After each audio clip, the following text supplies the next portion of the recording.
1779년 스위스의 농부 한스 부우스는 산길을 오르던 중 이상한 것을 목격합니다. 그것은 뱀의 몸통에 고양이의 머리를 하고 있는 난생 처음 보는 괴상한 형태의 생물체였는데요. 몸 길이는 약 2m로 성인 남성인 그보다도 더 컸죠. 짐승은 뱀의 쉿소리를 내며 다가오기 시작했고 목숨의 위협을 느낀 한스는 황급히 집으로 도망쳤습니다. 하지만 너무나도 심한 충격과 공포를 느낀 그는 집에 도착하자마자 심장마비를 일으키고 말았는데요. 결국 괴물과의 만남으로 죽음의 문턱에 서게 된 그는 죽기 전 가족들에게 자신이 본 기이한 짐승에 대해서 알리고 숨을 거두었죠. 그것은 훗날 타첼 부름이라고 불리게 되는 괴생명체의 최초 목격담이었습니다. 뱀의 몸체에 고양이의 머리, 날카로운 발톱이 달려있는 두 개의 앞발, 1.5에서 2m 사이의 몸 길이에 독을 내뿜는 숨결까지 마치 판타지 영화 속에서나 등장할 법한 타첼 부름은 알프스 지역 일대에서 수백 년에 걸쳐 목격담이 끊이지 않고 있는 괴생명체입니다. 나라마다 슈탈렌 부름, 프라첼 부름, 아라사스, 바실리스코 등 부르는 명칭 또한 아주 다양한데요. 그 속뜻은 산뱀, 동굴뱀 혹은 알프스의 고양이라고 하죠. 지역의 오랜 민담으로만 전해지던 타첼 부름은 1779년 농부였던 한스가 최초로 목격한 후부터 이곳저곳에서 본격적으로 포착되기 시작합니다. 타첼 부름을 보았다는 목격담과 증언들은 하나같이 매우 상세하고 일관되었는데요. 같은 생물을 묘사하는 듯한 여러 일화와 기록들은 비슷한 시기 알프스 산맥을 걸치고 있는 나라들에서 전부 관찰되었죠. 타첼 부름의 가장 큰 특징은 그것이 뱀과 같은 파충류의 몸체에 고양이, 즉 포유류의 머리를 하고 있었다는 점입니다. 혓바닥은 또 뱀처럼 두 갈래로 갈라져 있어 뱀이 상대를 위협할 때 내는 쉬익 소리를 냈다고 하는데요. 길다란 송곳니에 입도 뱀처럼 매우 큰 각도로 벌어졌다고 하죠. 발의 경우 앞발만 2개 있었다는 증언과 4발 모두 있었다는 증언이 모두 존재하지만 통상적으로는 앞발만 달려 있었다고 알려져 있습니다. 특유의 길쭉한 꼬리로 가축의 몸을 휘감고 앞발로 붙든 채 잡아먹거나 꼬리를 용수철처럼 오므렸다가 튀어오르며 먹이를 낚아챘다고 하는데요. 색은 짙은 녹색이나 갈색 계통이었다고 하죠. 타첼 부름은 지능이 높고 교활하였는데 마을 사람들이 잠이 든 틈을 타 밤중에 민가로 내려와 가축을 물어가기도 했다고 전해집니다. 가축이 흔적도 없이 사라질 때면 농장주들은 제일 먼저 근처의 땅바닥부터 살폈다고 하는데요. 현장 주변 바닥에는 여지없이 큰 뱀이 몸을 쓸고 지나간 듯한 흔적이 발견되었다고 하죠. 타첼 부름은 일종의 맹수 취급을 받았지만 사람을 직접적으로 공격하거나 잡아먹은 사례는 관찰되지 않았습니다. 인간이 위험한 존재라는 것을 알고 있는 듯 마주쳐도 위험만 할 뿐 덤벼들지 않았다고 하는데요. 사람들 또한 타첼 부름을 사악한 요물 취급하였기에 접촉하려 하지 않았으며 낮에는 빛을 피해 바위 아래나 동굴에만 들어가 있어 마주치기도 어려운 생물체였다고 전해지죠. 기록에 따르면 타첼 부름은 아주 강력한 독을 지니고 있기도 했습니다. 이빨에 독을 품은 것인지 독성이 있는 숨결을 내뿜는 것인지는 나라별로 기록이 약간씩 다르게 남아있는데요. 알프스 산맥 기슭에 위치한 오스트리아의 리엔츠 마을에 살던 70세의 노인 요하네스 어거스터는 근거리에서 마주한 타첼 부름이 크게 숨을 내쉬자 곧바로 두통과 현기증이 몰려왔다고 이야기했던 바 있죠. 18세기 스위스의 자연과학자였던 요한 야콥 슈처는 알프스 지역에 서식하는 동물들을 수록한 백과사전을 집필하고 책 속에 타첼 부름의 사파를 싣기도 했습니다. 19세기 비엔나 출신의 외교관이자 탐험가였던 요제프 폰 도블호프는 옛날과 지금의 타첼 부름이라는 논문까지 작성해가며 알프스 산맥에서 목격되는 기이한 생물체에 대해 기록하였는데요. 당시 학자들 사이에서도 타첼 부름은 실존하는 특이하고 희귀한 생명체라고 여겨졌죠. 19세기 오스트리아의 생물학자였던 칼 비렐름 폰 달라토레는 타첼 부름을 두고 뱀이나 도마뱀의 일종을 착각한 것이라며 회의적인 의견을 표하기도 했습니다. 하지만 그 역시 멀리 떨어져 있는 마을과 나라에서 일관되게 수집되는 목격담들까지는 해석해내지 못하였는데요. 타첼 부름이 다른 괴생명체들과 차별화되는 또 다른 점은 일반적인 크립티드 목격담에서 찾아볼 수 없는 죽은 사체나 뼈에 대한 기록도 존재한다는 것이죠. 1828년 졸로 투른주의 한 농부가 말라붙은 습지에서 타첼 부름의 시체를 발견하고 이것을 수레에 싣고 집으로 돌아왔다. 이미 까마귀들이 살점을 거의 먹어치운 탓에 뼈대만 남아있었지만 이를 본 그의 가족과 마을 사람들 전부가 과연 타첼 부름이 분명하다라고 말하며 놀라워했다.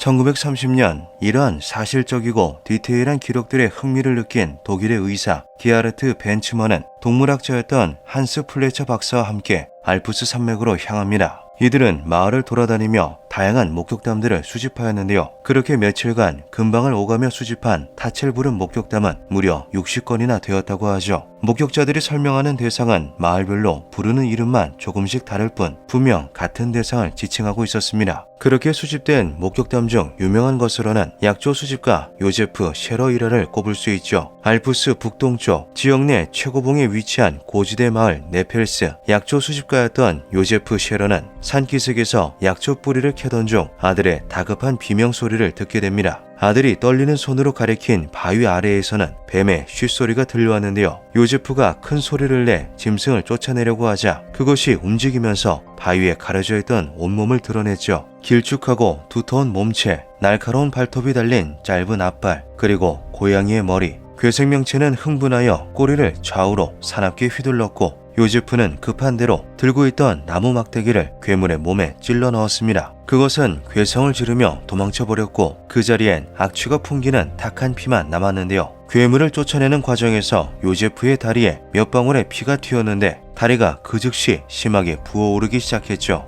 셰러는 아들의 부축을 받아 절뚝거리면서 간신히 집으로 돌아올 수 있었으며 약초 지식을 살려 한 달이 넘도록 치료한 끝에야 자신의 온전한 다리를 되찾을 수 있었다고 전해집니다. 타첼 부름은 현대에 접어들며 목격담이 점차 줄어들었고 결국 미약인 생명체로 남고 말았습니다. 종간의 경계를 뛰어넘는 모호한 특성과 확인되지 않은 실체 등으로 인해 현실적인 가설들로 타첼 부름의 정체를 추측하고자 하는 시도들도 꾸준히 이어졌는데요. 학자들은 이것이 고양이와 비슷한 머리에 길쭉한 몸을 가진 족제비나 담비를 오해한 것이라고 설명하였죠. 동물학자인 리차드 프리먼은 타첼 부름의 정체가 폐허라고 주장하기도 했습니다. 이처럼 평범하거나 다소 드물게 목격되는 동물들이 시야 구분이 잘 되지 않는 밤이나 울창한 숲에서 목격되고 지역 전설과 맞물리며 타첼 부름으로 변모했다는 건데요. 특히 폐허의 경우 크게 자라는 개체가 1.5m 몸 길이에 40kg 전후의 체중을 가지기 때문에 유력한 후보로 오르기도 했죠. 하지만 이러한 주장들을 받아들이는 데에는 한계가 있었습니다. 누구보다도 야생동물에 익숙했던 알프스 산맥의 주민들이 족제비나 담비를 괴물로 오해했다는 것은 현실적으로 무리가 있었고 폐허의 경우 수생생물인데다가 서식지 또한 일치하지 않았기 때문인데요. 그것이 몸을 휘감아 가축을 사냥했다는 목격담이나 독을 내뿜었다는 기록들 또한 일반적인 동물들과는 부합하지 않았죠. 그러던 2009년 스위스 국경 근처인 이탈리아의 트레시비오 지역에서 이상한 생물에 대한 목격 신고가 동시다발적으로 접수됩니다. 목격자들은 이것을 괴상하게 생긴 도마뱀 혹은 뱀이라고 설명하였으며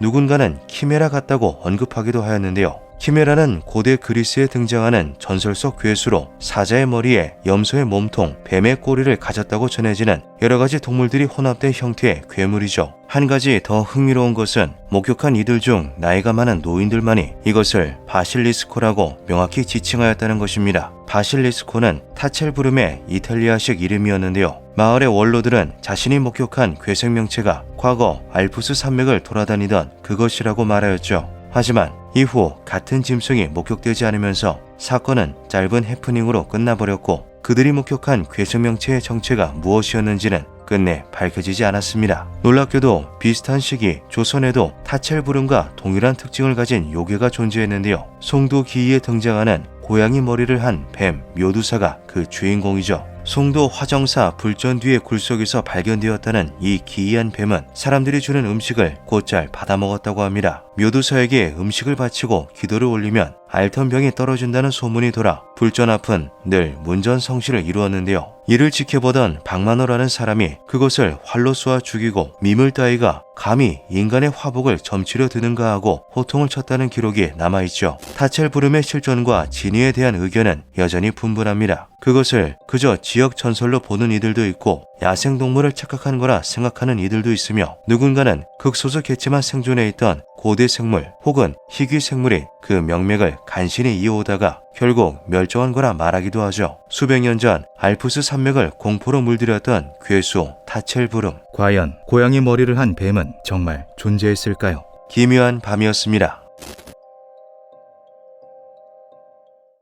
미국을 가로지르는 거대한 산맥 에팔레치아. 수억 년도 전에 형성된 이 산맥은 그 역사에 걸맞은 다양한 전설을 가지고 있습니다. 그리고 그 중에는 현재까지도 그 정체가 명확히 밝혀지지 않은 기이한 생물들에 대한 이야기도 존재하는데요. 그것은 항상 뒤에 있지만 당신은 절대로 볼 수 없다.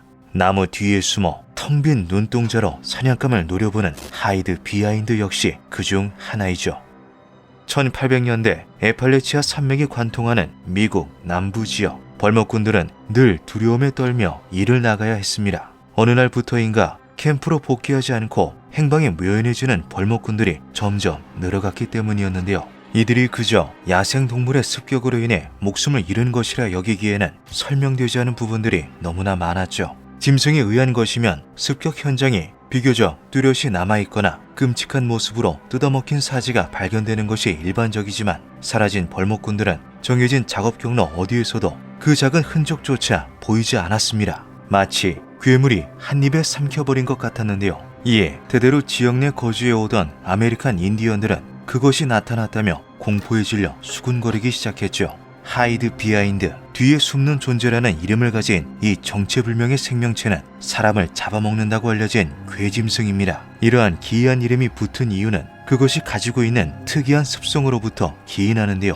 하이드 비하인드는 언제 어디서든 주변으로부터 항상 몸을 숨기고 있기 때문이죠. 주로 나무나 그림자 속에 몸을 감춘 채 고개만 빼꼼 내밀어 사냥감을 노려보는 하이드 비하인드는 사냥감으로 점찍은 생물의 뒤를 몰래 따라다니다가 기회를 틈타 덮친다고 합니다. 신장은 대략 160cm 전후, 마르고 가느다란 검은빛의 몸, 직립보행을 하며 길고 날카로운 손톱을 가지고 있다고 전해지지만 하이드 비하인드의 전체적인 모습에 대해서는 명확히 알려진 바가 없는데요. 늘 온몸을 숨긴 채로 은밀히 행동하는 데다 그것이 습격하는 찰나의 순간 모습을 보게 된 이들은 전부 목숨을 잃었기 때문이죠. 하이드 비하인드는 몸을 숨기는 능력과 관련한 불가사의한 특징을 하나 더 가지고 있습니다. 바로 하이드 비하인드의 존재를 눈치챈 사람이 아무리 뒤를 돌아보아도 절대로 모습을 볼 수 없다는 것인데요. 사람이 행동하는 것보다 무조건 반박자 빠르게 움직이기 때문에 뒤를 돌아보았을 때는 이미 어딘가로 숨어버린 뒤라고 하죠.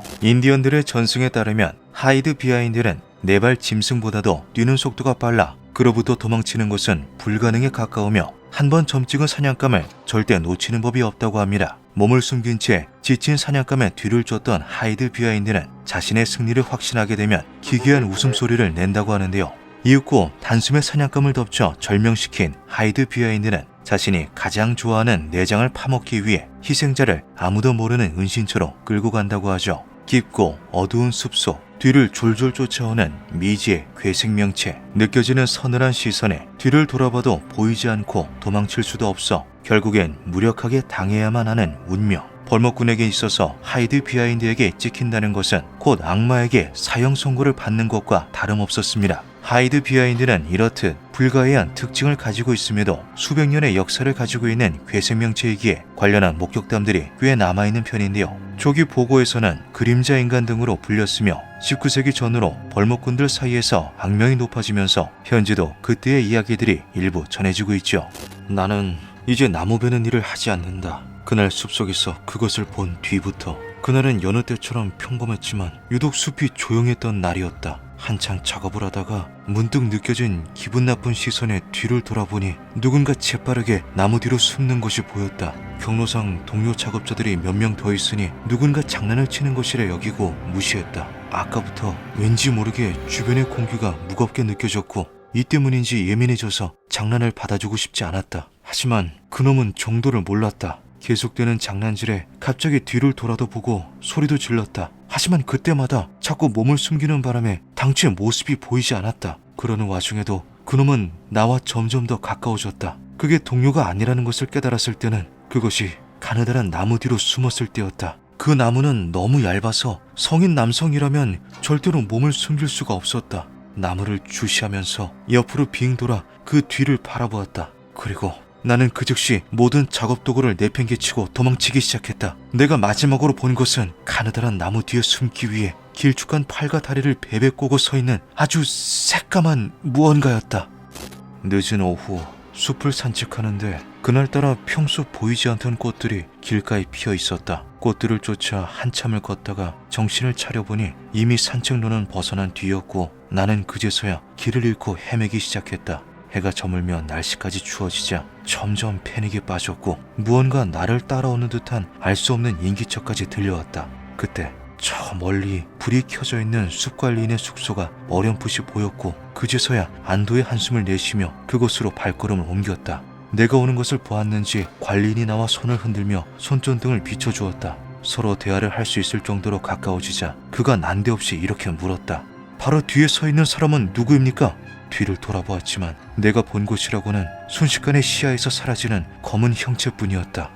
뒤에 숨는 존재에 대해서는 어렸을 때부터 어른들에게 들어 알고 있었다. 그리고 당연히 믿지 않았다. 그저 늦은 밤 숲속을 돌아다니지 말라는 경고를 담은 이야기라고만 여겼다. 지금 와서 생각해보면 친구들 사이에서 겁쟁이가 되기 싫어 무섭지 않은 척을 했던 걸지도 모르겠다.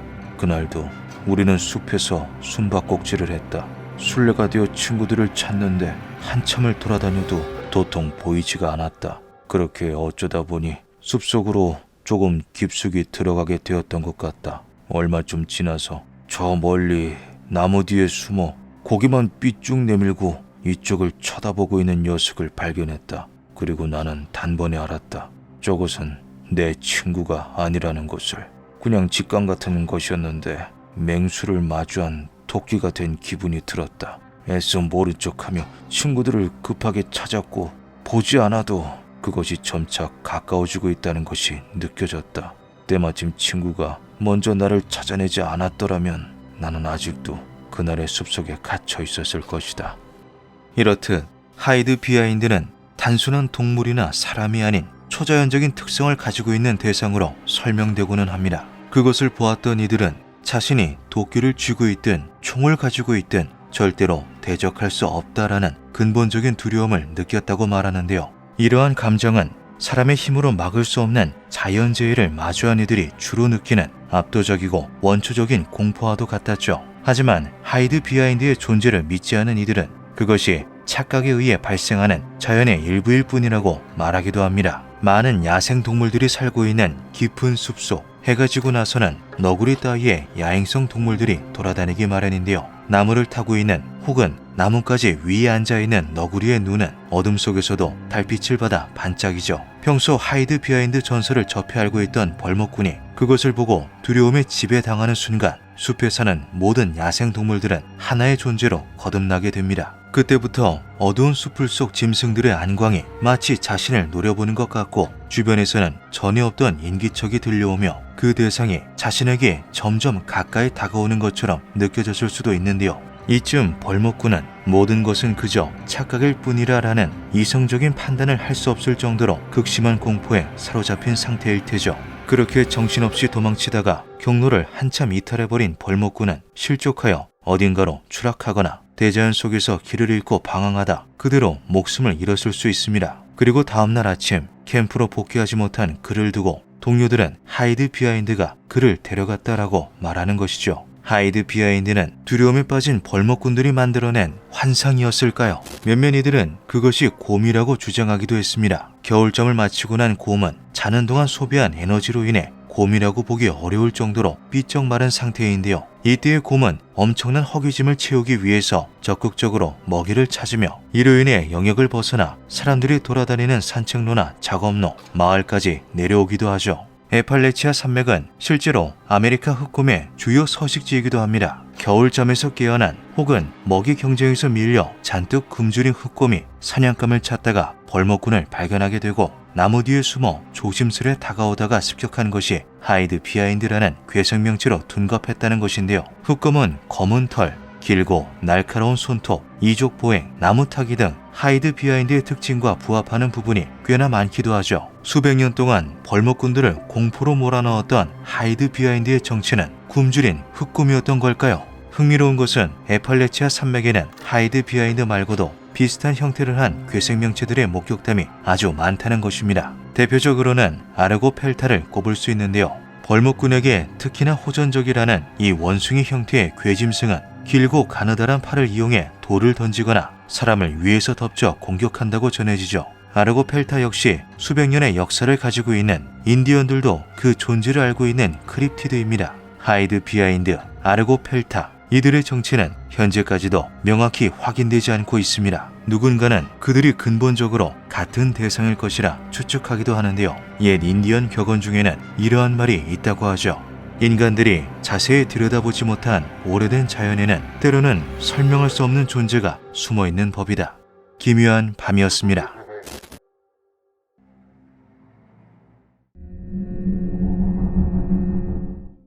중세시대 유럽 전역은 검은 공포로 물들어 있었습니다. 제1차 대유행을 시작으로 후속 유행까지 더하며 당시 유럽 인구의 절반에 해당하는 5천만 명 이상이 흑사병으로 사망하였기 때문인데요. 흑사병의 주요한 전파 매개체가 되었던 것 중 하나는 유럽 전역에 들끓었던 쥐였죠. 하지만 당시 사람들은 쥐가 그 범인일 것이라고 생각하지 않았습니다. 이 모든 재앙은 신의 징벌 혹은 오염된 공기로 인한 것이라 여겼는데요. 그럼에도 사람들은 쥐들을 볼 때마다 겁에 질려 비명을 지르고 재앙이 도래할 것이라며 두려움에 떨어야만 했죠. 그 이유는 따로 있었습니다. 그들이 목격했던 것은 일반적인 쥐가 아닌 레트킹이라 불리는 쥐의 군체였는데요. 이것은 중세시대 가장 끔찍한 흉조로 여겨진 기괴한 현상이죠. 오래전 쥐의 왕이 있었다고 전해진다. 쥐의 왕은 얽힌 꼬리 위에 앉아 다른 쥐들의 존경과 숭배를 받았다. 지혜롭고 나이든 쥐의 왕은 다스리는 무리 덕분에 움직이지 않고도 원하는 곳을 돌아다닐 수 있었다. 유럽에는 쥐의 왕이라는 오래된 민담이 전해져 내려오고 있었습니다. 그것은 서로 엉겨붙어 군집을 이룬 쥐들로 그 꼭대기에 있는 쥐가 무리의 왕으로서 다른 쥐들을 다스린다는 이야기였죠. 현대의 학자들은 쥐의 왕 이야기가 단순한 허구성 민담이 아닌 실체로부터 기원한 이야기라고 추측하였습니다. 그 근거는 확실했는데요. 쥐의 왕 레트킹은 아주 먼 옛날부터 꾸준히 목격되고 기록되어 온 실존하는 괴현상이기 때문이죠. 1563년 11월부터 역병이 시작되어 겨울 내내 지속되었다. 다음 해인 1564년 여름까지 역병은 그치지 않고 날로 증가해 도시 인구가 급격하게 줄어들었고 어디를 가나 병세가 만연해 건강한 이들을 찾아볼 수가 없었다. 중세 독일의 상인이었던 안드레아스 리프의 기록을 통해서 엿볼 수 있듯 당시 독일의 흑사병 문제는 아주 심각했습니다. 이쯤 남아있는 기록들은 전부 다 역병, 사망, 시신 등 암울한 단어들로 가득한데요. 독일의 도시 인구가 급격하게 줄어들었다는 기록이 남아있는 1564년, 해당 연도에는 하나의 기이한 목격담이 더 전해지죠. 1564년 독일 잘츠부르크에서 꼬리가 잔뜩 엉켜있는 7마리의 쥐가 나타났다. 상인들은 재앙에 전졸하면서 빗자루와 삽으로 그것을 내려쳐 죽이거나 내쫓았다. 이는 레트킹에 대한 최초의 기록으로 당시의 장면은 목판화로도 묘사되어 있는데요. 꼬리가 단단히 엉킨 7마리의 쥐와 그것을 보고 놀라는 상인의 모습을 볼 수 있죠. 레트킹은 해당 목격을 시작으로 유럽의 흑사병 유행 시기 곳곳에서 모습을 보이기 시작했습니다. 그것은 마치 전염병이 돌게 될 마을을 예고하듯 불쑥 나타나고는 했는데요. 때문에 이를 목격한 사람들은 곧 이곳 마을에도 재앙이 퍼질 거라며 공포에 떨었죠. 마녀의 저주, 재앙의 존조, 악마의 장난, 괴물의 새끼 등 갖가지 별칭으로 불리게 된 레트킹은 흔하게 목격되는 사례가 아니었음에도 그 입소문을 타고 마을과 지역을 넘어 유럽의 여러 나라에서 공통된 흉조로 자리잡게 됩니다. 그렇게 악명을 얻게 된 레트킹은 한 번 보면 잊히기 힘든 충격적인 외형 덕에 목격이 될 때면 기록 또한 함께 남고는 했는데요. 그중 유명한 것은 1683년 프랑스 스트라스부르에서 목격된 사례이죠.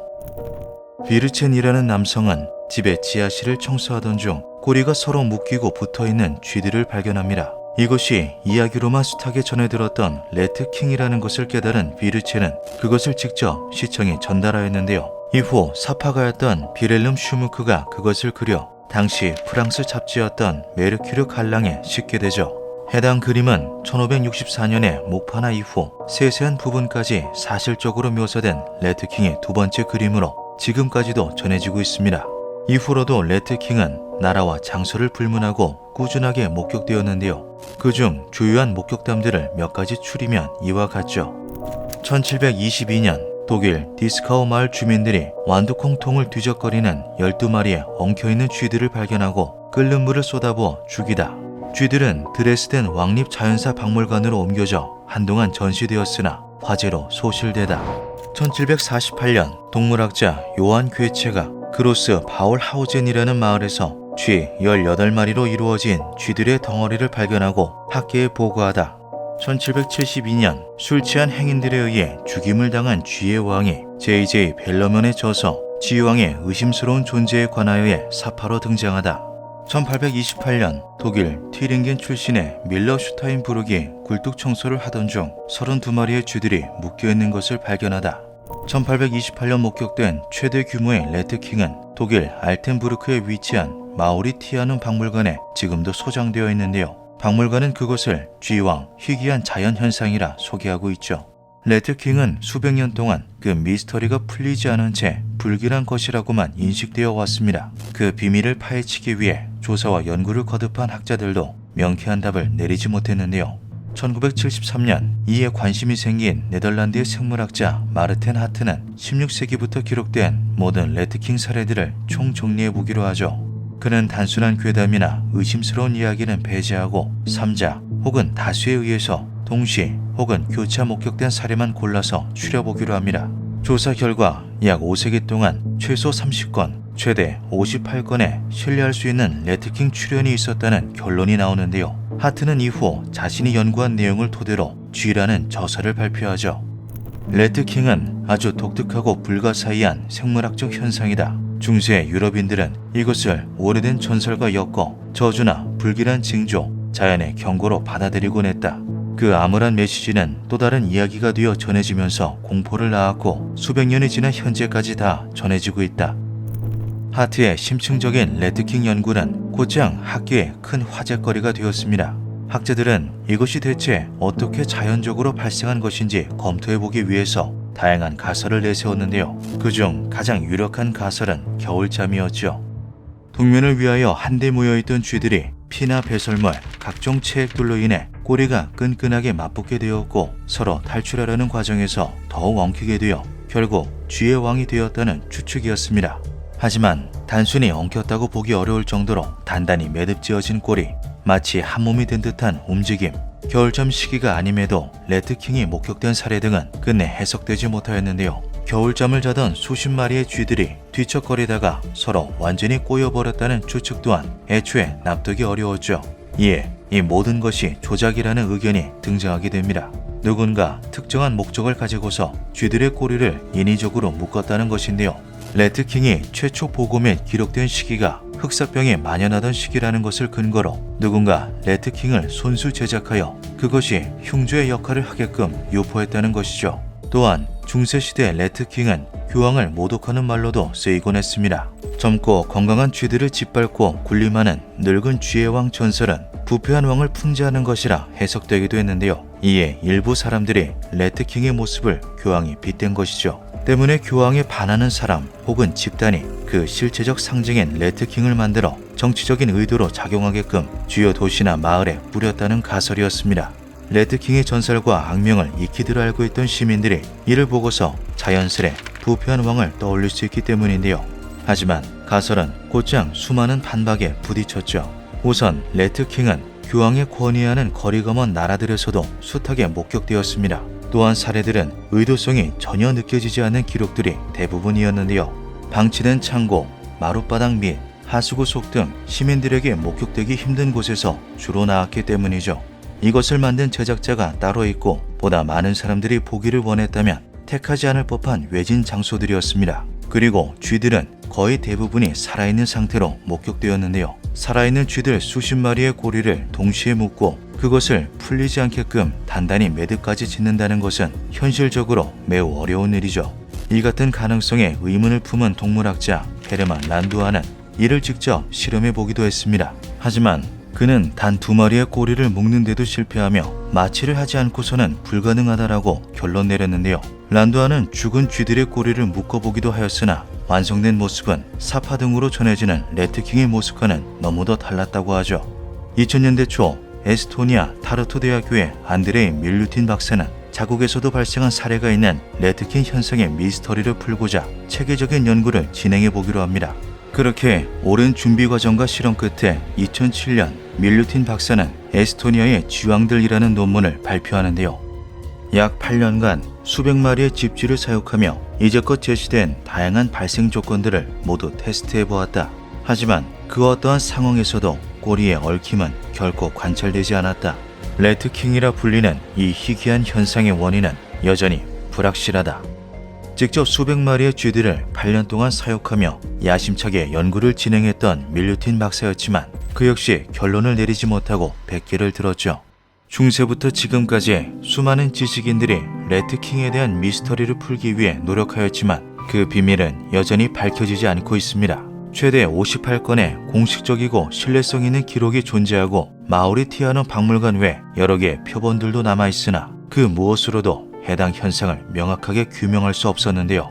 엑스레이로도 촬영해 보았지만 꼬리가 서로 얼마나 복잡하게 얽혀있는지 더 자세히 알게 되었을 뿐 그 메커니즘을 알아내는 데는 실패하였죠. 레트킹은 현대에 들어서도 간간히 목격되고 있으며 2017년 미국에서는 다람쥐 왕이 촬영되어 논란이 일기도 했습니다. 학자들은 설치류에게서만 이 같은 현상이 관찰되는 모종의 이유가 있을 것이라 추측하였는데요. 하지만 그것이 자연적으로 발생할 가능성은 여전히 영에 수렴한다고 말하였죠. 한편 레트킹은 호두깎이 인형 속 7개의 머리가 달린 쥐마왕의 모티브가 되거나 종말 이후의 세상을 그린 게임 라스트 오브 어스 2에 같은 이름의 몬스터로 등장하는 등 그 공포의 명맥을 이어오고 있습니다. 과연 레트킹이라 불리는 괴현상의 정체는 무엇일까요? 우연에 우연히 겹쳐져 만들어진 쥐들의 비극일 뿐일까요? 아니면 과학적으로는 설명할 수 없는 초자연적 힘이 깃든 흉조의 덩어리일까요? 그 진실은 아직 미스터리로 남아있습니다. 기묘한 밤이었습니다.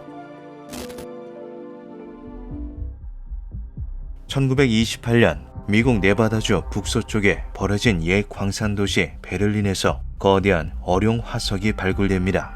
이 놀라운 고고학적 발견은 수많은 학자들에게 유령 도시로 떠날 채비를 하게 만들었는데요. 그러나 이듬해 대공황이 시작되었죠. 단 3년 만에 미국 시가총액의 약 90%를 증발시킨 최악의 경제 위기에 발굴 일정은 계속해서 연기되었습니다. 대공황이 마무리될 즈음 곧바로 발발한 2차 세계대전은 또다시 학자들의 꿈을 무참히 짓밟았는데요. 그렇게 최초의 발견으로부터 20년이 넘게 지난 1954년에서야 본격적인 발굴 작업이 시작되었죠. 학자들을 맞이한 대량의 어룡 화석들은 기나긴 인내의 보상으로서 충분했습니다. 1950년대부터 60년대까지 진행된 조사에서 발견된 골격 화석은 수십 마리를 훌쩍 넘긴 후에도 계속해서 출토되었는데요. 해당 어룡의 화석이 발견된 지층의 이름을 딴 쇼셔니 산맥의 도마뱀, 일명 쇼니사우루스라는 이름을 붙인 고고학자들은 곧 깊은 의문에 휩싸였죠.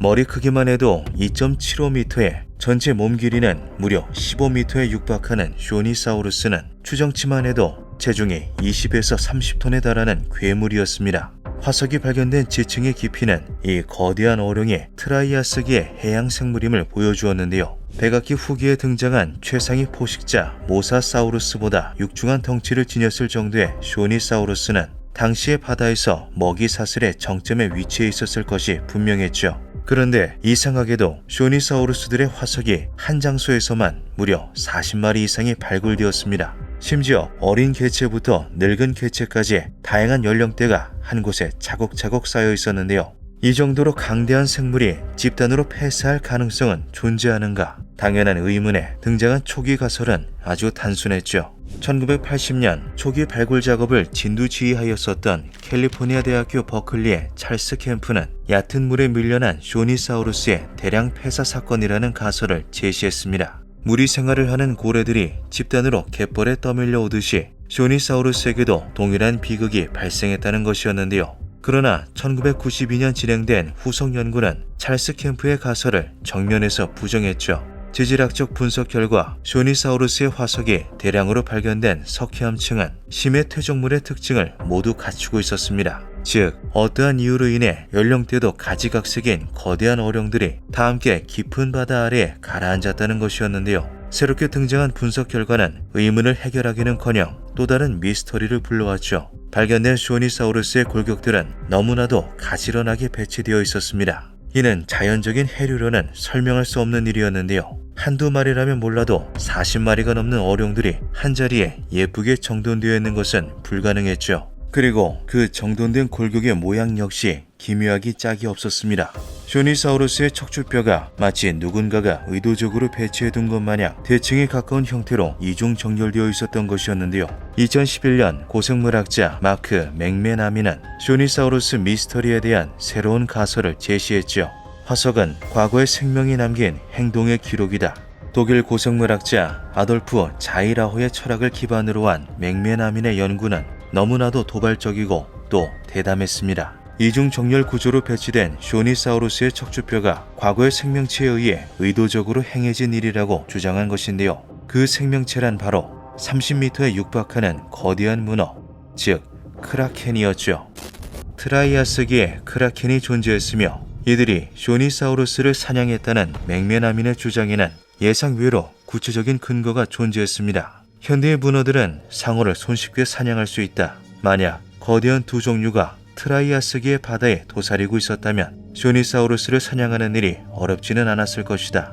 실제로 문어는 아주 강력한 포식자입니다. 강력한 발판과 주둥이는 먹잇감을 이렇다 할 저항도 하지 못하게 만드는데요. 특히 중요한 점은 문어가 이상하리만치 높은 지능을 가졌다는 사실이죠. 미로를 손쉽게 통과하고 의도적으로 자연물을 촉수로 집어든 다음 생존을 위해 활용하는 것은 기본. 병뚜껑을 열고 먹이를 꺼내 먹을 수도 있습니다. 도구를 사용할 수 있다는 주장이 제기될 정도로 문어는 높은 지능을 통해 무궁무진한 촉수 활용을 보여주는데요. 맥메나미는 척추뼈의 이중 정렬 구조가 문어의 빨판과 놀라울 정도로 닮아 있는 것은 절대로 우연이 아니라고 설명했죠. 트라이아스기 크라켄은 쇼니사우루스를 잡아먹은 후 자신의 빨판 모양대로 희생자의 척추뼈를 배치했다. 현대의 문어들이 둥지의 입구를 조개 껍데기나 돌로 장식하는 것처럼 말이다. 혹은 일종의 자화상일 가능성도 배제할 수 없다. 맥메나미는 자신의 주장에 대한 근거로서 해류의 흐름을 제시했습니다. 화석이 발견된 베를린 심해의 옛 환경에 적용된 시뮬레이션 모델을 통해 해저에 가라앉은 척추뼈가 해류에 의해 흐트러질 확률을 계산한 그는 나란히 이중 배열된 척추뼈가 수력학적으로 가장 안정적이라고 설명하였는데요. 이 경우에는 해류에 휩쓸려 제 모습을 잃게 될 확률이 17%에 불과하죠. 반면 한쪽 끝이 튀어나오도록 이중 배열된 척추뼈는 89%의 확률로 끝부분이 유선형으로 휘어버립니다. 실제로 발견된 화석처럼 양쪽 끝이 모두 튀어나오도록 이중 배열된 케이스의 경우에는 어떤 방향으로 해류가 오더라도 끝부분이 휠 수밖에 없어 흐트러질 확률이 100% 확률에 달했는데요. 즉 자연적인 해류로는 쇼니사우루스의 이중 배열 척추뼈 화석을 설명할 수 없다는 것이었죠. 학계 다수는 해당 주장에 대해 회의적인 태도를 보였습니다. 현재 알려진 트라이아스기의 두 종류들은 모두 1m 미만의 크기이며 거대 두 종류가 나타나는 것은 기껏해야 백악기부터라는 건데요. 그나마도 쇼니사우루스와 같은 육중한 덩치의 어룡을 사냥하기에는 부족한 점이 많았죠. 그러나 맥메나미는 고대 두 종류 연구에 치명적인 제약이 존재함을 근거로 들며 트라이아스기 크라켄 가설을 계속해서 주장했습니다. 그 제약이란 대부분의 몸이 부드러운 조직으로 되어 있는 연체동물의 특성상 화석이 남기 힘들어 사실상의 연구가 불가능하다는 사실이었죠. 즉 실제로 크라켄이 존재하였더라도 화석이 없을 수 있다는 것이었습니다. 흥미로운 사실은 일본 홋카이도의 백악기 지층에서 거대한 두 종류의 주둥이가 화석으로 발견된 적 있다는 건데요. 해당 화석을 토대로 추정된 예조테오티스 기간테우스의 몸 길이는 5m가 넘었죠. 이는 고대의 두 종류가 우리가 상상하는 것 이상의 크기에 도달할 수 있었음을 시사합니다. 현재 우리는 심해 생물의 극히 일부분만 파악하고 있을 뿐인데요. 하물며 2억 5천만 년 전의 심해, 그것도 5천만 년 동안이나 이어진 트라이아스기에 거대한 두 종류가 존재하지 않았다고 확신할 수 없다는 것이 맥메나민의 주장이었죠. 한편 학계는 여전히 맥메나민의 가설에 대해 회의적인 태도를 보이고 있습니다. 대왕 오징어조차 측정된 길이가 13m 정도에 불과한데 무려 30m에 달하는 크라켄은 현실성이 없다는 것이었는데요. 그러나 역사는 어쩌면 이보다 더욱 거대한 두 종류가 존재할지도 모른다고 말하고 있죠. 1978년 태평양에서 작전을 수행 중이던 미해군 USS 스타인함은 느닷없이 커다란 충격을 받습니다. 무언가 거대한 물체와 군함이 충돌했다는 것만큼은 확실했기에 그 즉시 선체 점검이 시행되었는데요. 음파 탐지기, 즉 소나가 작동하지 않는다는 사실을 알게 된 해군은 수리를 위해 항구로 돌아갔죠. 그런데 음파 탐지기를 감싼 두꺼운 고무에 거대한 발톱이 박혀 있었습니다. 조사를 맡은 해양생물학자들은 해당 발톱이 대왕 오징어의 것이라는 의견을 내놓았는데요. 문제는 이 정도 크기의 발톱을 지닌 대왕 오징어라면 몸 길이가 최소 45m가 넘는다는 것이었죠. 우리는 언제나 실제로 목격하기 전까지는 그 존재를 인정하지 못합니다. 모아새의 화석이 발견되기 전에는 이렇게나 거대하면서도 날지 못하는 새가 존재할 리 없다라는 의견이 주류였으며 모아새에 관한 이야기는 단순한 전설이나 민담으로 취급되었는데요. 거대 오징어 역시 실제 표본이 수집되기 전까지는 신화 속의 괴물 따위에 불과하다는 회의적인 시선만이 존재했었죠. 그러나 우리는 이제 이 두 생물이 실존했음을, 살아 숨쉬고 있음을 잘 알고 있습니다.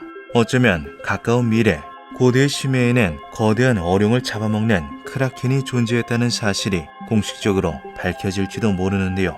언제나 역사는 되풀이되기 마련이죠. 기묘한 밤이었습니다.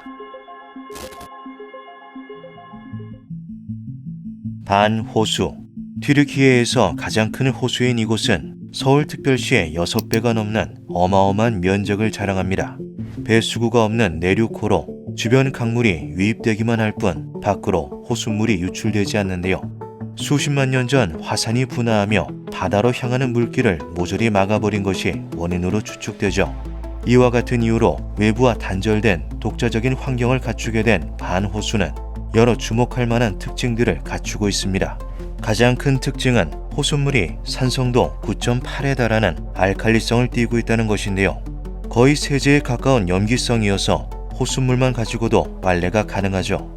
약간의 가공을 통해 액체 비누를 생산할 수 있을 정도인데다 탄산나트륨과 기타 염료까지 풍부합니다. 쉽게 말해 어지간한 생물들은 버틸 수 없는 지옥 같은 환경인데요. 하지만 놀랍게도 여기에 적응한 물고기가 존재하죠. 반호수에 서식하는 유일한 물고기이자 오로지 이곳에서만 찾아볼 수 있는 특산종 진주숭어는 아가미와 신장이 극한의 알칼리성과 염분에도 버틸 수 있도록 진화했습니다. 덕분에 예로부터 근처 주민들의 일용할 양식으로 활용된 진주숭어는 산란기인 5에서 6월이 되면 알칼리성이 낮은 강 하구 근처로 이동해 알을 낳는데요. 산란이 끝나면 다시 호수로 돌아오는 삶을 반복하죠. 개체수가 아주 풍부하기 때문에 해당 시기에 방문한 사람들은 진주숭어 무리가 단체로 높이 뛰어오르는 장관을 감상할 수 있습니다. 그런데 반호수에는 이보다 더욱 놀라운 것이 오래전부터 목격되어 왔다고 전해지는데요. 그것은 바로 아주 거대한 정체불명의 괴물이었죠. 반골루 카나바리. 튀르키예어로 반호수의 괴물을 뜻하는 이 괴생명체에 대한 기록은 무려 1000년 전까지 거슬러 올라갑니다. 반호수 위의 악다마르 섬은 과거 아르메니아 왕실이 궁궐과 여러 건물들을 짓고 주거지로 사용하였다고 전해지는데요. 그중 915년에 건축을 시작해 921년 완공된 성십자가 대성당에는 괴물의 흔적이 아로 새겨져 있죠. 외벽을 장식하고 있는 수많은 부조 중 기묘한 생물체가 배에 탄 사람들을 습격하고 있는 조각이 바로 그것입니다.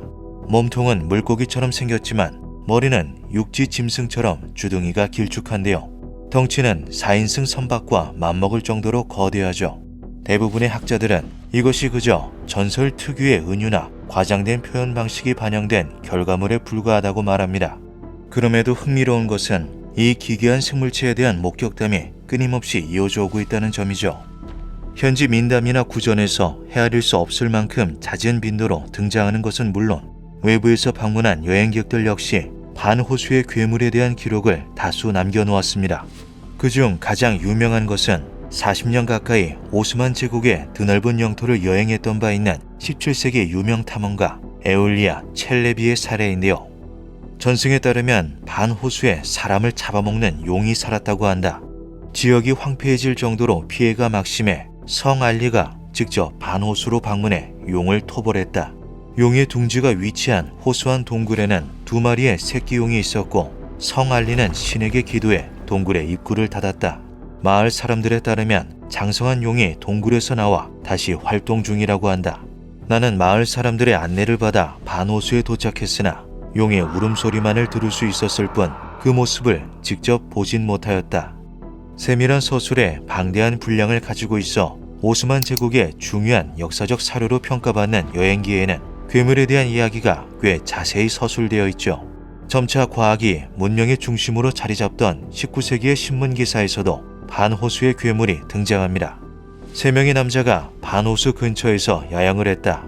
예배를 드리기 위해 호수에서 손을 씻으려던 그때 거대한 괴수가 나타나 일행 중 한 명의 다리를 낚아챘다. 다른 2사람이 어떻게든 도우려고 했지만 괴수의 힘은 너무나도 강했다. 모닥불에서 불타는 나무를 가져와 공격해봐도 울부짖기만 할 뿐 피해자를 놓아주지는 않았다. 결국 피해자는 호수 안으로 끌려 들어갔고 다시는 나오지 못했다. 제국 정부는 공식 조사단을 호수로 보내 수사에 나섰지만 문제의 괴수는 발견되지 않고 있다. 당시 기사에 따르면 반호수의 괴물에 대한 피해가 제법 막심했던 것으로 보이는데요. 이에 오스만 제국 측에서도 조사를 통해 퇴치 방안을 강구하려 했지만 당시 혼란스러웠던 시대상 탓에 별다른 소득 없이 사건을 마무리 지었죠. 흥미로운 점은 모든 민담과 구전, 전승, 여행기와 신문기사가 마치 정말로 호수에 괴물이 존재하는 것처럼 묘사하고 있다는 사실입니다. 몸 길이는 15m에서 20m, 꼬리와 목이 길다. 검은색 혹은 진한 갈색을 띠고 있다. 등에는 삼각형 모양의 가시 같은 돌기가 여러 개 나 있다. 몸을 위아래로 끊임없이 움직이며 수영하는데 그 속도는 제법 빠르다. 고래처럼 물을 내뿜기도 하고 물 위로 뛰어오르기도 한다. 꼬리로 팔이나 다리를 잡아 물속으로 끌고 들어가는 식으로 사람을 종종 공격하는데 피해자들이 돌아온 적은 없다. 밤이 되면 우우우 하는 울음소리를 낸다. 공통된 특징들을 종합해보면 오래전 멸종한 장경룡이 떠오르기도 하는데요. 이후 20세기까지도 끊이지 않고 발생한 목격담은 마침내 실질적인 증거가 포착되기에 이르렀죠. 1997년 5월 한 지역 주민이 괴물을 카메라로 촬영하는 데 성공합니다. 심지어 사진이 아닌 동영상이었는데요. 짙은 갈색의 괴물은 수면 바깥으로 언뜻 보이는 형체만으로도 그 길이를 짐작하기에 충분했죠. 물 위로 눈인지 콧구멍인지 모를 구멍을 내놓은 채 반호수를 천천히 유영하는 괴물의 영상은 공개 그 즉시 엄청난 논란을 불러왔습니다. 현지 주민들은 아르메니아 신화에 등장하는 물의 용 비샵이 바로 이 괴물에서 유래된 것이라 말하기도 했는데요. 그간 반호수의 괴물이 실제한다고 주장해왔던 사람들은 과거 절멸했다고 알려진 고대 생물이 독자적인 생태계에서 오랜 시간에 걸쳐 진화한 결과라는 가설을 제기했죠. 영상은 모두 조작된 것이다. 반호수 같은 환경에서 거대한 생물이 서식할 수 있을 리가 없다. 반면 괴물이 존재하지 않는다고 주장하는 사람들은 호수의 극한 환경 그 자체의 문제점을 지적했습니다. 유일한 물고기 진주숭어를 제외하면 기껏해야 미생물이나 플랑크톤밖에 발견할 수 없는 반호수에서 어떻게 이런 거대한 괴수가 서식할 수 있냐는 것이었는데요. 실제파들은 해당 지적에 대해 진주숭어의 존재가 곧 거대 괴수의 가능성을 내포한다고 설명했죠. 진주숭어는 산란을 위해 호수에서 담수로 이동할 때 아가미의 세포 구성과 신장의 투과성을 변화시킵니다. 이러한 유연성은 극한 환경에 사는 생물이 얼마나 정교하게 진화할 수 있는지를 보여주는 아주 좋은 예시인데요. 만약 진주숭어의 존재가 확인되지 않았다면 반호수에는 물고기가 서식할 수 없다고 평가받았을 것이다. 단순히 덩치가 크다고 해서 진주숭어와 같은 놀라운 진화가 불가능하다고 단정짓는 것은 위험하다. 실제파의 주장에 아주 현실적인 반박도 제기되었죠. 그렇게나 큰 생물체가 있다면 진주숭어처럼 호수 바닥에 화석이 존재해야만 한다는 주장이었습니다. 하지만 2010년 진행된 국제 대륙과학 탐사 프로그램 반호수 시추 프로젝트의 결과 반호수에서는 오히려 거대한 생물일수록 화석이 남을 수 없다는 결론이 나왔는데요. 일반적인 호수와 달리 알칼리성과 염도가 높으며 동시에 낮은 칼슘 농도를 지닌 반호수는 생물이 죽어 침전할 경우 수년 내에 뼈와 껍질이 용해되죠. 화석화보다 더 빠른 속도로 진행되는 조직 분해는 뼈 한 조각도 남기지 않은 채 사체를 완전히 사라지도록 만듭니다. 반면 진주숭어처럼 작은 생물의 경우에는 침전 직후 사체가 미생물 막으로 덮여 호수의 극한 환경에서도 일부 잔여물이 남을 수 있는데요. 계산 결과 크기가 약 30cm 미만일 경우에는 작은 뼈와 비늘 몇 조각이 이 과정을 통해 화석으로 남을 수 있다고 하죠. 그 이상일 경우에는 생성될 수 있는 미생물 막에 비해 부피가 너무 커지는 탓에 화석화가 진행되기 전에 사체가 완전히 용해된다는 것입니다. 즉 실제로 반호수에 괴물이 존재하더라도 화석이 남지 않은 일은 아주 당연하다는 건데요. 끊임없는 논란과 목격담 속에서도 반호수의 괴물 미스터리는 풀리지 않고 있죠. 각종 탐지 전문 장비가 개발되었지만 호수의 면적이 너무나도 넓어 전수조사는 현실적으로 불가능한 상황입니다. 세월의 흐름 속에 관광 명소로 변한 반호수 인근에는 지역 주민들이 세워놓은 괴물의 동상만이 위용을 뽐내고 있을 뿐인데요. 한편 2018년 10월경 호수 바닥의 퇴적층에서 신종 어류가 발견됩니다. 진주숭어가 반호수의 유일한 어종이라는 당연한 상식이 깨진 순간이었는데요.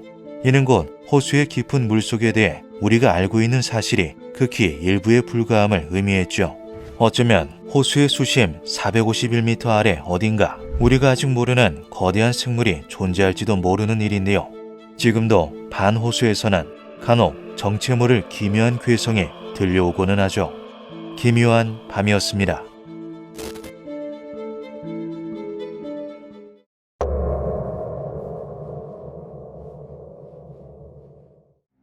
(1938년) 콩고 오프로드를 몰고 정글길을 헤쳐나가던 벨기에의 탐험가 레지널드 로이드는 저 앞 길가에 커다란 통나무가 천천히 굴러가고 있는 것을 발견합니다.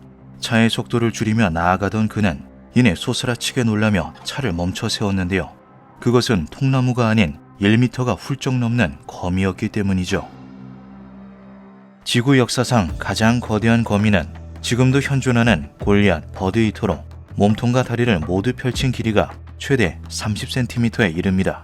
하지만 로이드는 그날 목격한 거미의 크기가 어림잡아 1.5m는 되어 보인다고 말하였는데요. 타란툴라와 비슷한 두꺼운 몸체에 온몸을 뒤덮고 있는 갈색의 털, 보랏빛을 띠는 복부, 선명한 8개의 다리까지 그것은 로이드의 차량은 아랑곳 않고서 천천히 길가를 가로질러 깊은 정글 속으로 사라져버렸죠. 로이드의 콩고 거대 거미 목격담은 금세 퍼져나갔고 당대의 수많은 탐험가들과 호사가들을 충격에 빠뜨렸습니다. 이후 더 놀라운 사실이 속속들이 밝혀지기 시작하는데요. 콩고의 원주민들은 아주 오래전부터 이미 이 생명체에 대해 알고 있었다는 사실이었죠. 콩고 정글에 거주하는 피그미족은 그것을 즈바포피라는 독립된 명칭으로 부르고 있었는데 이는 원주민 언어로 거대한 거미를 뜻하는 말이었습니다. 즈바포피는 우리 할아버지 때만 해도 숲에서 간간히 보이곤 했다. 그러나 숲이 줄어들면서 점점 보이지 않게 되었다. 하지만 아주 깊은 정글 속에는 여전히 즈바포피가 존재하고 있다. 더욱 흥미로운 점은 원주민들 사이에서 전해져 내려오는 거대 거미 전설이 무려 수백 년을 거슬러 올라간다는 것과 그 증언들이 매우 구체적이고 일관된다는 것입니다. 즈바포피는 갓 태어났을 시에는 밝은 노란색과 보라색이 섞인 모습이지만 성장을 해가며 점차 진한 갈색 혹은 검은색으로 변한다고 하는데요. 성체가 되어도 일부 보라색 자국은 복부 쪽에 남는다고 하죠. 이것은 로이드의 목격 기록과도 일치하는 부분이며 성장을 함에 따라 색상이 변했다는 증언 또한 거미가 가지고 있는 생물학적 특징과 부합합니다.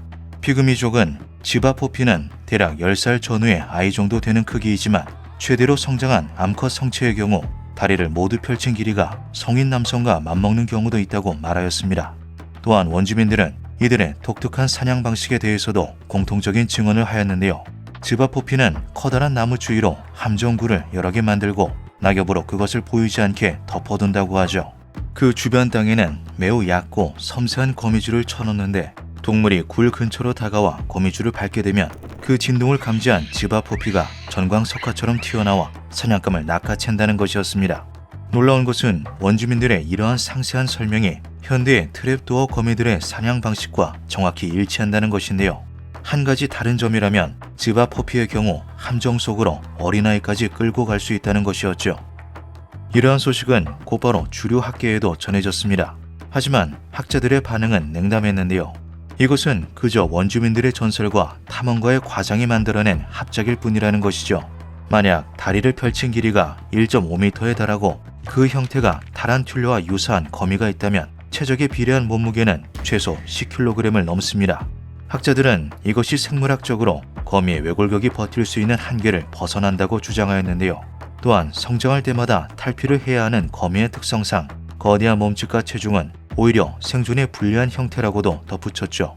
모의 실험 결과 1.5m 크기에 10kg 체중을 가진 거미의 탈피 성공률은 약 20% 정도로 추정되었습니다.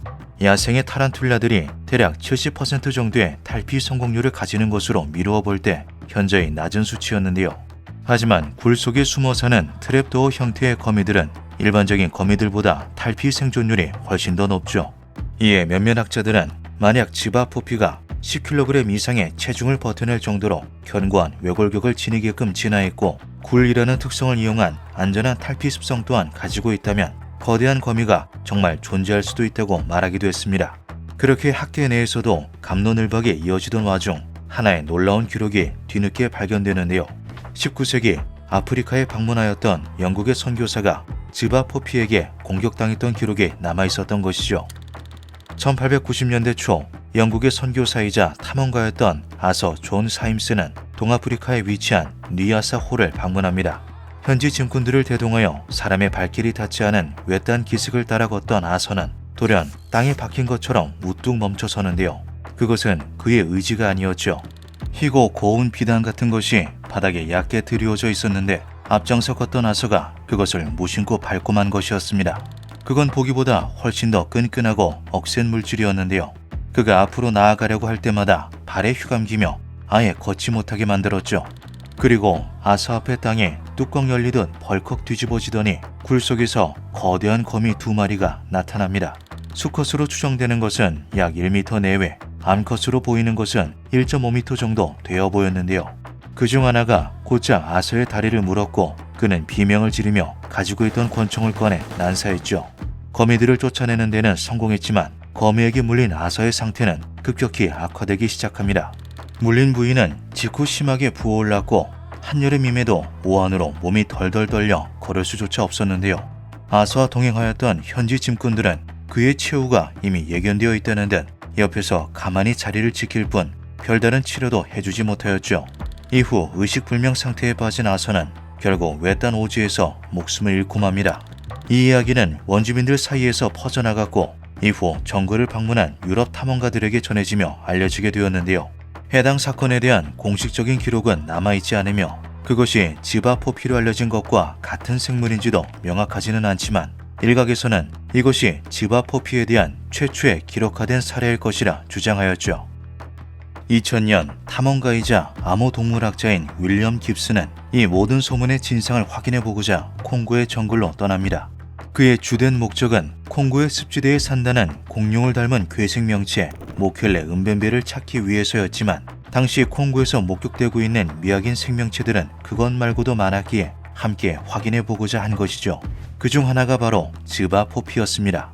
오지의 피그미족을 방문한 윌리엄은 부족의 장로들에게 지바포피에 대해 직접 물어보는데요. 장로들의 대답은 아주 구체적이고 또한 현실적이었죠. 그것의 크기와 생김새, 사냥 방식은 그가 익히 들었던 바와 크게 다르지 않았지만 윌리엄은 지바포피 실제의 근거가 될 수 있는 또 하나의 중요한 이야기를 듣게 됩니다. 깊은 정글 속에서 그것을 마주치게 될 경우의 대처법이었는데요. 피그미족의 이야기에 따르면 지바포피는 단순히 크기만 큰 거미가 아니었죠. 지바포피 중 커다란 것은 성인 남성의 키를 넘는다. 하지만 그것은 몸을 숨기고 위장하는 능력이 뛰어나 어떤 숙련된 사냥꾼도 단번에 알아볼 수가 없다. 풀숲에서 지바포피가 갑자기 튀어나오면 즉시 넓은 보폭으로 물러난 뒤에 두 눈으로 경계하며 거리를 벌리고 곧장 뒤돌아 달아나야 한다. 지바포피의 땅은 무조건 피해 다니는 것이 현명하다.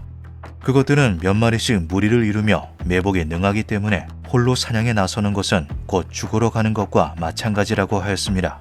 간혹 지바포피의 땅, 즉 거미줄들이 주요 길목에 설치된 경우엔 부족의 전사들이 한데 합심하여 둥지를 파괴했다고 하는데요. 이빨과 체내에는 독이 있기 때문에 사냥한 것은 먹지 않고 잘게 분해하여 숲속에 흩뿌리거나 큰 강에 흘려보냈다고 하죠. 이후 윌리엄은 콩고 탐험을 하며 수집한 각종 괴생명체에 대한 목격담과 기록들을 취합하여 콩고 분지의 미스터리 야수라는 책으로 발표합니다.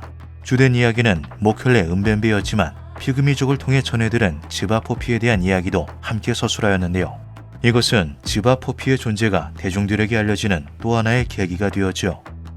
이후 학계 내에서 지바포피의 실제를 다루는 토론이 몇 번 더 오갔지만 이렇다 할 증거는 전무하였기에 이야기는 더 진전되지 못하였습니다.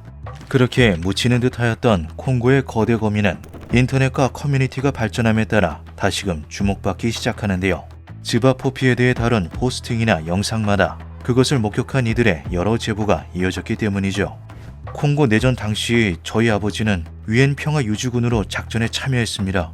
거기서 가이라는 현지 노인을 만났는데 그 노인은 유엔군에게 큰 거미를 조심하라고 늘 말하였다고 해요. 처음에는 대수롭지 않게 넘겼지만 아버지는 야간 순찰을 하던 중 그것을 직접 목격했습니다. 그것은 나무 위에서 아버지의 얼굴로 덮치듯이 떨어졌는데 크기가 대형 프라이팬만 했다고 합니다. 총을 발포하면 위치가 노출될 수 있기에 개머리판으로 가격해 죽여야만 했는데 아주 한참이 걸렸다고 하셨어요. 지금도 아버지는 가끔 그 이야기를 하십니다. 매우 진지한 표정으로요. 목격담은 이뿐만이 아니었습니다. 이야기들은 일부 특징적인 차이는 있었지만 한 가지는 모두 같았는데요. 바로 그것이 엄청난 크기의 거미였다는 것이죠. 저희 고조 할아버지는 미해병 특공대 소속으로 많은 전쟁과 작전에 참여하셨습니다. 그중 가장 잊지 못할 경험은 단연 아프리카 정글에서 마주친 거대 거미라고 하셨어요. 그것은 트럭에 박히만한 거미였는데 어찌나 큰지 눈동자에 달빛이 반사될 정도였다고 합니다. 할아버지는 말년의 치매로 고생하셨지만 이 이야기를 할 때만큼은 눈이 반짝이셨어요. 그리고 저희들에게 세상에는 우리가 알던 것 이상이 존재한다고 덧붙이시곤 했죠. 이외에도 비슷한 경험과 목격담들이 인터넷상에서 숱하게 공유되었습니다. 하지만 주류 학계에서는 여전히 거대 거미의 존재를 인정하지 않고 있는데요. 한 가지 변수라면 그것이 주로 콩고의 정글에서 목격되었다는 사실이죠. 콩고는 브라질의 아마존에 이은 세계 2위 규모의 정글을 보유하고 있는 나라입니다. 콩고 정글은 지구 열대우림의 4분의 1을 차지할 만큼 엄청난 크기를 자랑하는데요. 국토 면적 234만 제곱킬로미터 중 70%가 정글지대이며 그중 50%가 완전 미개척 지대로 남아있죠. 콩고의 깊은 정글은 가시거리가 30m가 채 안 되는 빽빽한 밀림으로 이루어져 있습니다. 울창한 나뭇잎과 덩굴들은 때로 하늘을 완전히 가릴 정도이며 현지의 원주민들조차 아직 한 번도 밟지 못한 오랜 땅들이 지천 곳곳에 널려 있는데요. 험난한 오지라는 지리적 특성과 연중 85% 이상으로 유지되는 습도는 최신식 탐사 장비들마저 무용지물로 만들어버리죠. 때문에 장기적인 대규모 탐사는 매번 갖가지 이유들로 제한되고는 합니다. 놀라운 것은 그럼에도 불구하고 콩고의 정글에서 끊임없이 신종 생물들이 발견된다는 것인데요. 매년 보고되는 신종 생물들은 그 개수만 수백 종에 달한다고 하죠. 또한 콩고는 아주 오래전부터 모켈레 은뱀배나 즈바포피 같은 미약인 생명체들에 대한 목격담이 끊이지 않는 곳이기도 합니다. 일부 전문가들은 콩고 정글의 독특한 특징과 국토의 대부분이 미개척 지대로 남아있다는 것을 예로 들며 어쩌면 깊은 정글 속에 우리가 상상도 하지 못하는 독자적인 생태계가 구축되어 있을지도 모른다고 말하기도 했는데요. 자연학자인 윌리 레이는 콩고의 정글과 미약인 생명체들에 대하여 이러한 말을 하기도 했죠. 콩고의 정글은 중생대 이후부터 지금까지 환경 변화가 거의 없는 원시의 자연을 품고 있는 곳입니다. 개척되지 않은 정글 어딘가 멸종한 줄 알았던 고생물이 발견되거나 혹은 우리가 아직 알지 못하는 놀라운 생명체가 나타나도 전혀 이상할 것이 없죠. 2013년 3월 하나의 영상이 유튜브에 업로드됩니다. 아프리카 남동부에 위치한 모잠비크의 열대우림을 촬영한 야간 트레일 캠 영상이었는데요. 해당 영상에는 정체를 알 수 없는 커다란 곤충 혹은 절지동물이 바위를 기어가는 모습이 촬영되었는데 얼핏 보이는 모습이 거미와 유사하여 큰 화제가 되었죠. 네티즌들은 그것이 지바포피일 가능성을 제기하였지만 영상의 화질이 낮고 이외에 촬영본이 없었던 탓에 사건은 잠깐의 해프닝으로 끝나버리고 맙니다. 결국 지바포피의 실체는 현재까지도 명확히 밝혀지지 않은 채 미스터리로 남아있는데요. 원시의 자연을 품고 있는 콩고의 정글 또한 여전히 그 비밀을 간직하고 있죠. 기묘한 밤이었습니다.